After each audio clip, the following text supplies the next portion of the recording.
Chapter 3 is our lesson on service level management, which is one of the key processes of the IT infrastructure library. It has 6 main objectives. First, we'll understand the goals, objectives, and activities of service level management. Next, we'll examine the activities of service level management that occur here in service design, as well as those that happen in other phases of the lifecycle. We'll also talk about the 3 different types of agreements as specified in ITIL, as well as the different SLA structures. Next, we'll learn about service reporting, and we'll wrap up with a rundown of typical activities performed by the person in the service level manager role. It's important to note that service level management's activities aren't limited to the service design phase. They're also happening in service transition, service operation, and continual service improvement. There's not much service level management happening in service strategy, however. The main objectives of service level management are listed here. First, service level management negotiates, agrees to, and documents IT service targets. An example of a service target is, all calls to the service desk will be answered by the 4th ring. It's a measurable target, and targets like this get captured in a document called the Service Level Agreement. This happens here during the service design phase, and we'll go into a lot more detail about targets and SLAs in a few slides. Next, once we get into the service operation and continual service improvement phases, service level management switches into reactive mode, where it monitors and provides reports on how well these services are being delivered. The person filling the role of the service level manager is the interface point between IT and the business, but on an executive or planning level. The service level manager is an IT person, but they represent IT to the business, and they also represent the business to IT. It's their job to ensure that both the business and IT have a clear understanding about what the customer is expecting to be delivered and what IT is capable of actually delivering. One of the first activities on service level management's to-do list is to sit down with the customers to understand what they need from IT. If you remember our story about the lawyers opening up their own law firm, they wrote down their business requirements on a diner placemat. One of the lawyers, who in this diagram is called the customer because they have the money to request and pay for these IT services, will sit down with the service level manager, who is an IT person, to talk about these requirements. Once they talk them through, the service level manager will type up these business requirements into a more formal document called the service level requirements. These SLRs will probably take a few rounds of drafts to get right, so don't be afraid to take your time here. And this back and forth is called negotiations. And the output of these negotiations is our very first draft of our service level agreement for that service. An SLA, as well as the drafts leading up to this SLA, should cover certain topics, so I've provided you this outline. The items in red are items that I feel must be included in your SLA, and you can certainly add additional items and targets as your needs require. Your SLA should have a general overview section which introduces the parties involved in this SLA, as well as their signatures, a high-level description of the service, and the period that this agreement is good for. You'll also want to have a section for reporting, specifically what the report will contain, what format it should be presented in, and how often it should be produced. Some customers might be happy with a quick email once a month, others may want a PowerPoint presentation over dinner. Other customers might only want a service review when a service target has been breached and will otherwise assume that no news is good news. But either way, you have to capture the specifics clearly. If your organization charges for services, it may also be held to a system of incentives and penalties. For example, if you breached a service for a particular month, then the customer gets 15% off, or maybe they don't pay at all. That information needs to be captured in your SLA. You'll also need a section about how the service is going to be supported. What hours should users expect to be able to use this service? And how should they report outages? Are there any special procedures that need to be followed if we need to change the service? Do we need to notify or escalate to any senior executives in the event of a certain type of failure? Next, you'll want to have a section dedicated to how this service will be delivered. What availability or uptime numbers are you committing to? And how reliable is this service expected to be? This one I love, transaction response times. Did you ever have a user complain that something is slow? Well, what does slow mean? If you open a browser and type in a URL and the page takes 30 seconds for the name to resolve and the page to load, is that slow? Well, if your company is a dedicated T3 to the internet, then yeah, that's probably slow.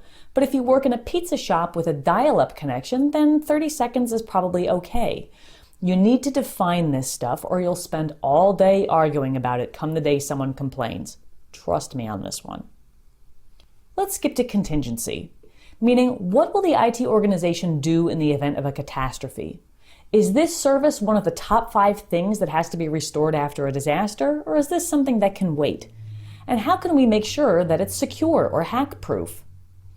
And even if your IT organization chooses not to charge for the use of IT services, you have to be very clear about that. So in this charging section, you have to say how much you're charging and what your units of measurement are. Or you should specify that you're choosing to provide it for free. Now there's some items you need to remember off this slide for the exam. First, all SLAs have to have at least 2 signatures to be valid because an SLA is a contract. Someone signs it from the business side and someone signs it from the IT side. Otherwise, just like any other contract, it's unenforceable. Next, all language in your SLA must be clear, unambiguous, and non-technical. Anybody in your whole organization should be able to read your SLA and say, yeah, I get that. Your SLA should spell out in clear language who is responsible providing what and what targets will be met and how much we are expecting to be paid for it. Also, never ever include items in your SLA that can't be effectively measured. If you don't have a way to prove that you provided X amount of bandwidth, then don't promise to provide it in your SLA. Otherwise, everyone will lose faith in IT, and especially they'll lose faith in the service level management process, and you don't want that. Now, we've been throwing around the term SLA quite a bit, but an SLA, or a service level agreement, is only one type of agreement that's described in the ITIL books. There are actually 3 types of agreements in the ITIL books, so let's talk them through. So we've already established that an SLA is an agreement between IT and the business, and it includes a description of the service, how it's provided, who's allowed to use it and when, how fast it'll be resolved when it breaks, etc. SLAs are documents and they're visible to everyone. Customers, IT people, service desk folks, users, you name it. So let's pretend it's a random Tuesday morning and Sally in marketing, a typical user, calls the service desk because she can't access the internet. This is a big deal for Sally because she has some numbers to compile and crunch for a meeting in a few hours. So right now it's 9:00 a.m. and she places a call to the service desk. The service desk looks at the SLA that governs Sally's type of ticket and they see that the service level target for resolving this flavor issue is 1 hour. So if it's 9 a.m. now, the service of internet access must be restored for Sally by 10 a.m. The service desk gets Sally's information down in the ticket, they do some initial troubleshooting, and after 5 minutes they determine that this is not something they can resolve on their own, and they then transfer the ticket to the desktop team. Since it's a Tuesday morning, the desktop team is at their weekly desktop meeting, which goes from 9 till 9:30. And by the time the desktop team gets back to their desks, they log into the ticket tracking tool and they check their queue, it's now 9:40 in the morning. So this poor ticket has been sitting idle in the queue for 40 minutes. The desktop team sees the ticket and they remote into Sally's machine and they quickly determine that Sally's machine is configured fine, so this ticket needs to go to somebody else, probably the server team. The desktop team follows the best practice rules that we'll learn later in the incident management process, and they transfer the ticket back to the service desk along with helpful notes and the troubleshooting steps they took. This ticket hits the service desk queue at 9:44 a.m. The service desk reads the notes that the desktop team provided, and then they transfer the ticket to the queue of the server team. And the server team investigates the issue starting at 9:49 a.m. By 9:56, they've shipped the ticket back to the service desk because everything checked out fine on the server side. So the service desk team puts the ticket now in the networking team's queue based on the notes that the server team wrote in the ticket. But the problem is, right now it's 9:59 a.m., and before the networking team can even have a chance to view the ticket's already failed. But the ticket hasn't failed because it was too technically challenging, it failed because we just ran out of time. So where did the ticket sit idle the longest? Well, it sat the longest there in the desktop queue. But it was there for totally legitimate reasons. The desktop team folks were in a meeting. So how do we prevent this from happening again? Well, we create another type of agreement called an OLA, or Operational Level Agreement. An OLA is an agreement between IT and another group within IT. The official definition here says, OLAs are between an IT service provider and another part of the same organization. And that's the clincher, another part of the same organization. You'll need to remember that because that's what makes an OLA an OLA. So I put it in italics for you there on the slide. An example of some language that might go into an OLA would be, all tickets must be acknowledged within 15 minutes. And this OLA would then be signed by the head of the service desk and the heads of each of the other IT teams that have to adhere to this. And this will then prevent tickets from sitting idle in the queue while the clock ticks away. Once we put this OLA in place, the desktop team, in order to adhere to this operational level agreement, will now have to modify their behavior. Maybe somebody from the desktop team stays behind so they can keep an eyeball on the queue. Or maybe they bring a laptop to the desktop meeting so somebody can keep an eye on the queue. But either way, the desktop team will need to modify their behavior to comply with this operational level agreement. So let's continue with our story. What happens if the network team discovers during their troubleshooting that the issue is not on your company's equipment at all, but it's an issue at your circuit provider, which is Harry's House of T3s? Well, you need a third type of agreement in that case, and that is called a UC, or underpinning contract. An underpinning contract is a contract between IT and any external supplier, and these contracts, just like the other two, must be signed. So let's pretend that the agreement you have in place with Harry's House of T3s is that they will acknowledge a ticket within 4 hours and they will resolve it within 8. Well, that might sound fine, but you actually have a problem here. Your service level target of 1 hour is now impossible. So your service level manager is responsible for negotiating all of these contracts. So among the many types of skills your service level manager needs to have, they also have to be good at making sure that the math across your SLAs, OLAs, and UCs add up. Speaking of contract negotiation, I want to take a quick moment to refresh your memory on what a service owner is. A service owner is the person on the IT side who signs the SLA, since they are accountable for the end-to-end service, or the service as a whole. The service level manager will negotiate the SLA, but it'll be the service owner's signature on the document, since they're the person who owns and represents the service day to day. In larger organizations, this person is usually an IT executive, like maybe the VP of messaging would be the service owner of email, not the person who reboots the Exchange box at 3 in the morning. The service owner and the service level manager are going to work very closely together during negotiations with the customer.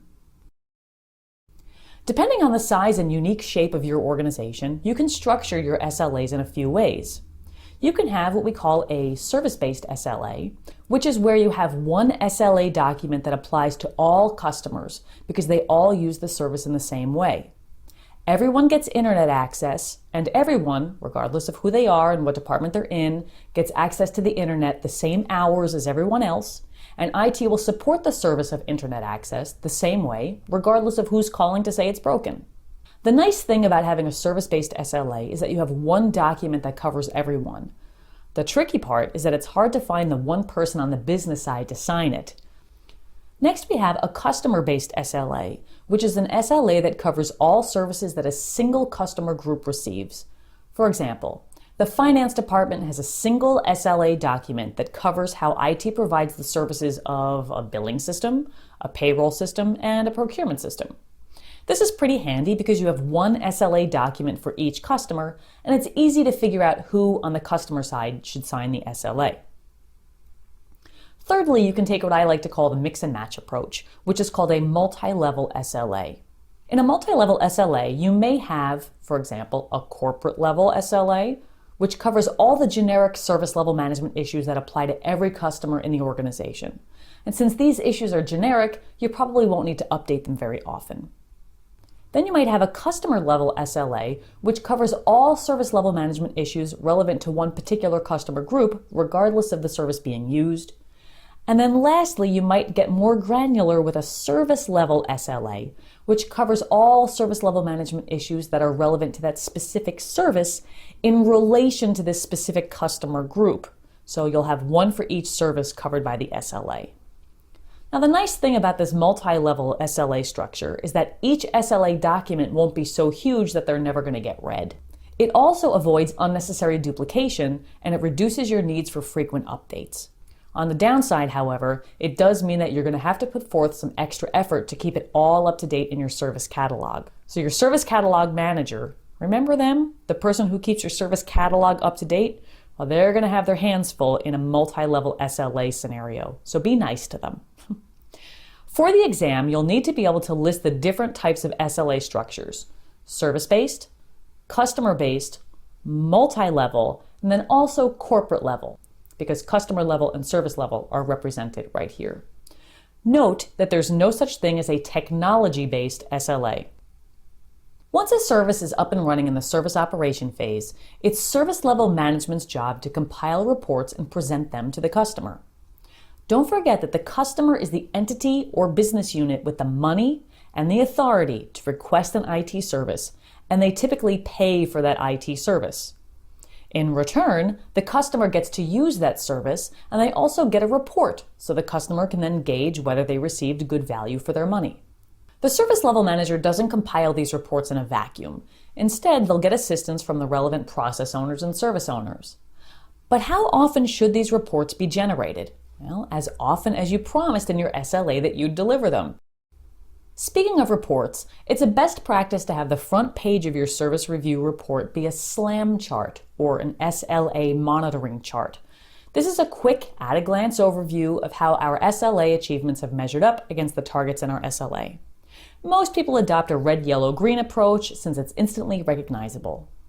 More detail, of course, should be on the subsequent pages of your report. And what if we do fall short on something? What do we do about this red box? The service level manager, along with the appropriate service owner and process owners, will put a service improvement plan in place. It's not enough to tell a customer, whoops, sorry about that. The customer wants to know what we're going to do specifically to ensure that this breach doesn't happen again.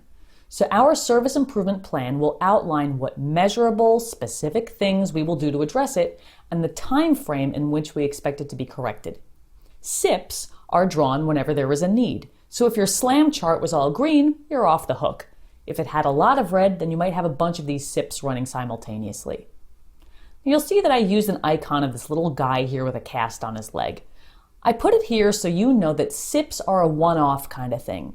They're not to be confused with the CSI phase of the life cycle.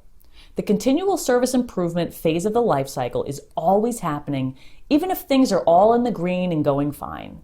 SIPs, on the other hand, are put in place only when things are broken.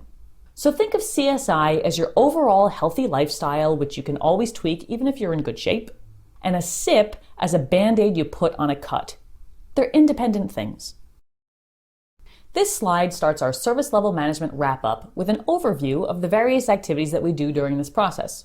So some reminders, because we've seen some of these before.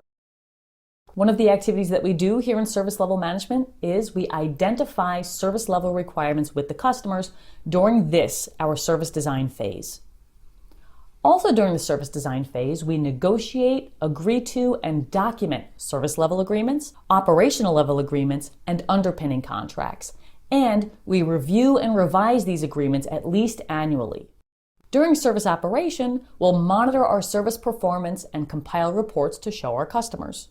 And as we'll learn when we get to the CSI chapter, any service improvement initiatives will be championed with the appropriate service owner, but also with guidance and input from the service level manager.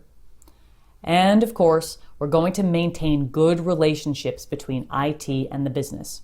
Your service level manager is the face of IT to the executives on the business side. Who does all this service level management stuff? We have a role called the service level manager, and the service level manager is the process owner of the service level management process. And this means that they are responsible for the DEMI stuff that all process owners have to do. That includes D, documenting the service level management process, E, educating folks on how to use the process and ensuring that everyone's following it, M, measuring the success of the service level management process itself, and I, continually improving the process itself. In addition, the service level manager is the face of IT from the customer's point of view. As we said before, the service level manager negotiates and agrees to and documents all types of agreements, service level agreements, operational level agreements, and underpinning contract. And here's a test-taking tip again. Whenever you hear the word negotiates, you should always think of the service level manager or the service level management process. Your service level manager will also eyeball any proposed changes to see how they might impact service levels. And we'll talk more about that when we get to the change management process and service transition. They'll also keep an ongoing dialogue with the customer to make sure that they stay abreast of their changing business needs and vice versa. They'll also measure the success of services and compile the reports as often as the SLA tells them to do. And it's important to remember that your service level manager is a pivotal key player in the IT infrastructure library framework. This service level management role slide wraps up our lesson on service level management. Let's move on to lesson number 4, where we'll talk about capacity management.